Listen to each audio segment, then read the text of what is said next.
What's up, everybody, and welcome back to the Rocky Mountain Sports Network. I am Michael Cake, and today I'm going to talk about the Winnipeg Jets and what's going to be next for them going forward.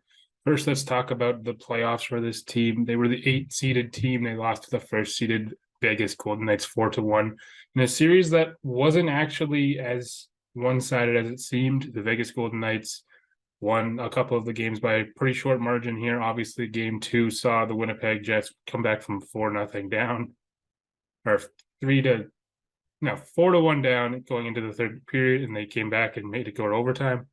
There's a couple of the games where it was only a 2-goal margin or a 3-goal margin. So the Jets played very close into this, and at the end of the day, injuries just came to bite them in the ass. The Ehlers, Morrissey, and Scheifele all had injuries in this series. Connor Hellebuyck needed a little bit more help in front of him in the offensive zone, but he could not get it. And Vegas just was the better team, I think, offensively and defensively. They're more sound. They have more depth. They had Laurent Brossoit play absolutely unbelievable and kind of outplay Connor Hellebuyck in this series. But, at the end of the day, the Jets had a bunch of injuries that didn't go their way, had a lot of bounces in the series that didn't go their way, and overall just didn't play their brand of hockey when it mattered the most. So let's talk about the coach, Rick Bowness. There's a lot of reports going around in the past couple of months that the Jets players are not getting along with Rick Bowness. Kyle Connor specifically saying to the public that he doesn't agree or listen to what he has to say in the locker room sometime. And Kyle Connor and Adam Lowry also, who are key leaders in the locker room, have said throughout the year that the Jets have been giving their all despite the coach saying they haven't. So it's kind of been this he said this, but the players are kind of taking offense to it because they are giving their all, but Rick Bowness doesn't seem to think so. And obviously Rick Bowness isn't going to be fired over it because he's signed for 4 years. So I think he's gonna stick around. So let's see if his voice can kind of come back to this locker room if they decide to bring it all back and kind of get that voice back and make an identity for this team, because they're kind of identityless right now. So, I don't know what they're going to do with Rick Bowness, but something has to give with this team, I think. Let's talk about the trades that they've gone through this year. They brought in Nino Niederreiter for a second-round pick. He had 13 points in 22 games in the regular season for them and 4 goals in the playoffs in 5 games. And I think he played fantastic for them. I think he really kind of brought his career back up to where he wanted it to be. He played with Nashville. He didn't play fantastic for him, so that's why he kind of got that trade that he wanted. Now he played fantastic for the Winnipeg Jets. They also brought in Vladislav Nemestikov, who was acquired for a fourth round pick in 2025. 10 points in 20 games this regular season, 2 points in 5 games during the playoffs. Apologies. He was there. He was a depth option for them, obviously, so he wasn't going to come in and be this amazing player, but he put up decent numbers for what he was able to do on the third, fourth line for the team. So, for what he was pretty good. But I think they didn't do enough during the trade deadline process to kind of help this team win right now. Obviously, injuries played a factor, but they needed more depth to counteract that. So if they brought in a key top 6 forward, Niederreiter obviously played that role pretty well, but if they brought in somebody else that could have filled in the gaps for Ehlers, or somebody who filled in the gap for Scheifele when he got hurt in Game 5, he kind of could have brought more to the team and scored more points. Finding that player that could score goals for them when they needed it the most. Obviously, losing the final game 4-1 or 4-0, isn't it? Yeah, it might be 4-0. Anyway, doesn't matter. But I thought they also could have brought in another depth defenseman. He could have came in. Josh Morrissey got hurt late, so that kind of would have been a good player that can run the offense for you. Neil Pionk played really well considering what he'd been. Obviously, a couple years ago, he played fantastic on the power play for the team. He had a breakout year. But I don't think Neil Pionk right now is the option if they needed somebody else to do it. I think they could have brought in somebody like John Klingberg, who could have easily came in, been a kind of player that runs the offense for them if Josh Morrissey's out, for example, or even ran the second power play unit. That would have been somebody that could have came in. You could have brought in half of his salary. The Ducks probably would have took a lot of it and, just kind of did it that way, in that he could have helped you offensively when you needed him to. I'm surprised they didn't sign him this offseason, honestly, or this past offseason. So let's move on to the future here. Pierre-Luc Dubois is an RFA, so Obviously, the Jets have a lot of power towards him staying. They can match any offer if he receives one. They can re-sign him. They can bring him in on a shorter deal for 1 year. There's a lot of things they can potentially do with him. Bring in a qualifying offer, examples, anything they can really do. The thing with Pierre-Luc Dubois is that he's been tied with the Montreal Canadiens, and his agent said he wants to play there for the last 2 years here. So the Jets could just trade him. And is it worth it to do that before he comes in an RFA, potentially walks?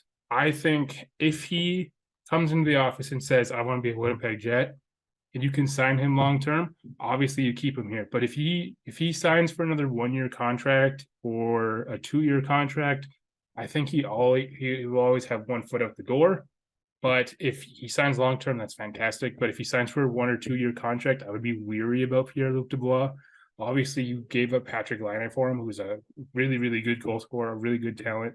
So if you could bring in somebody like that caliber of player, Pierre-Luc Dubois, who's played fantastic for you, he's played up, I would say, even more value to what you got him for when he was playing for Columbus, and you kind of had an off year that year because of John Tortorella.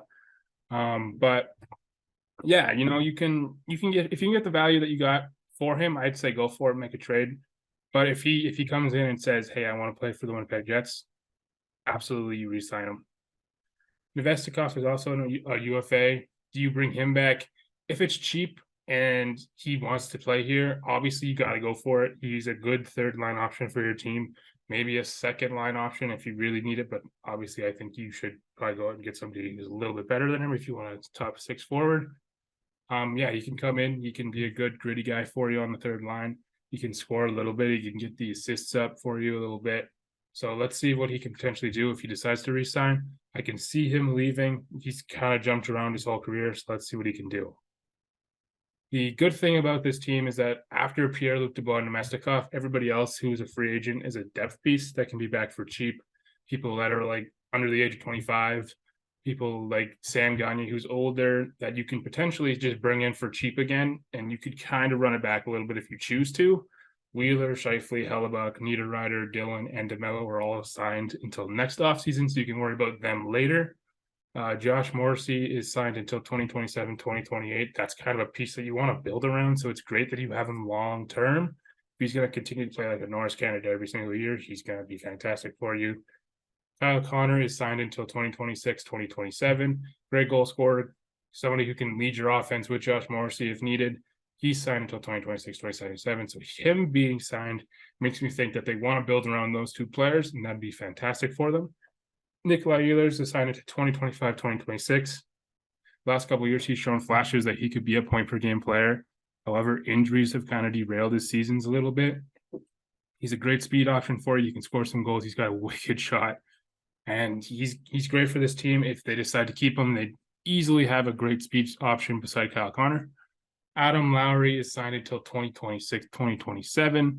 He's also a fantastic third line, second power play unit depth guy who's great shorthanded for you. He's a big body. He scores goals when it matters the most. Wouldn't be surprised if he was the captain of this team next year. He's somebody you also kind of want to keep around a little bit. Looking forward to the future, let's look at the youth movement that they potentially have here. They have a player like Brad Lambert, Cole Perfetti, Chaz Lucius, Ville Heinola, Logan Stanley, Dylan Sandberg, and Pierre-Luc Dubois, Morgan Barron, and David Gustafson, all under the age of 24 or 24. So there's plenty of options for this team in the future to have these players who are young and give them a chance in their lineup. That comes to the overarching question of this video. The option is there to run it back. Is it worth it for this team? I don't think it is. I think they got to do something. Josh Morrissey said on Sportsnet the other day, well, he talked to Elliot Freeman, who said on Sportsnet that he said this kind of feels like a last dance for the team.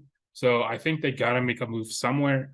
I think the biggest move they got to make first is Blake Wheeler. I think he makes $8 million. That's too much money for a player that is 35 years old and doesn't have that same production he had when he signed the contract. So obviously you might have to take 50% of his contract, but if you can get him out the door, he's definitely somebody you may have to look to move in the future. Mark Scheifele is obviously another option and somebody you could potentially move. He had a great season this year. His value is going to be at the highest it's been in a couple of years. this is the chance to get the most out of it as you can. Maybe get a first round pick for him, maybe a second, and definitely you could definitely get some good young players for him.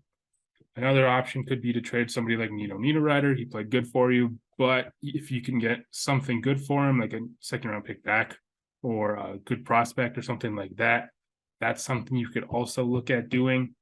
Pierre-Luc Dubois, obviously, with everything that's happened with him being connected to the Canadiens, like I said earlier, he might be somebody that could be out the door potentially if you decide that you think he's going to leave. If he comes in and says, I'm an RFA this year, I'm going to play one more year, and then I'm going to go to Montreal, then that's something you also have to do. You got to trade him.